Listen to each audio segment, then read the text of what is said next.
Now that the Democratic Party's program of ever-more-stringent candidate requirements has winnowed the presidential debate field from 2 full stages worth of people to 1 full stage to a less than full single stage, the Democratic National Committee has announced the rules are changing.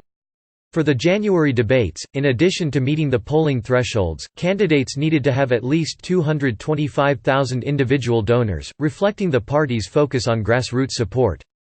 For February debate, DNC chairman Tom Perez has lowered that requirement to 0. This is very exciting news for candidates named Michael Bloomberg. The new requirements, according to Politico. This is all quite a departure from last June, when Perez told CNN in defense of the then requirements, "You can't win the presidency in the modern era if you can't build relationships with the grassroots." Or from what Perez said in December of 2018, when the primary debate structure was first announced, "My goal in this framework is to give the grassroots a bigger voice than ever before," or from what he told Vox, in May of 2019 of the third debate's requirements, that was designed with an understanding that if you want to win the presidency, you've got to have a grassroots strategy.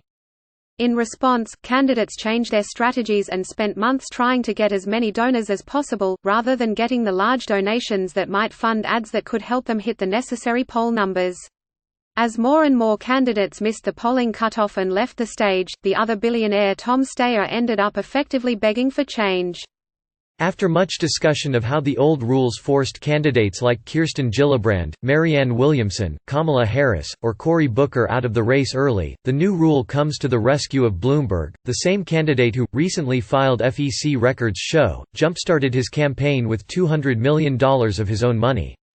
Despite only jumping into the race this past November, Bloomberg spent $188 million just on advertising by the end of 2019. As it turns out, plastering pricey ad campaigns around the country works. According to 538's polling averages, Bloomberg is currently just behind Buttigieg at 8.4%, within striking distance of 10% in the polls. But Bloomberg has vowed not to collect any donations at all.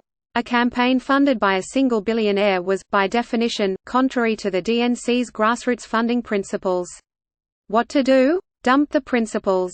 Bloomberg is no stranger to getting rules changed for his benefit alone.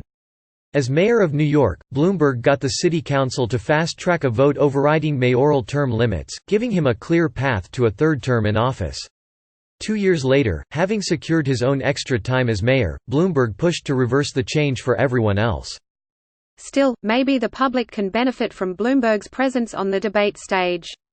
For one, he makes an incredible foil for Sanders, particularly since he doesn't share Steyer's attitude of desperately wanting a pat on the head from Father Bernard. And since it is clearly possible for billionaires to buy their way into the race, it's certainly useful for Michael Bloomberg to be forced to answer for himself, in public. As things currently stand, the only candidates we'll definitely be seeing on the debate stage in February are Joe Biden, Bernie Sanders, and Elizabeth Warren. Pete Buttigieg can get in by doing a little better in the polls, or by winning a delegate in Iowa. Bloomberg probably can get there if he just keeps spending money.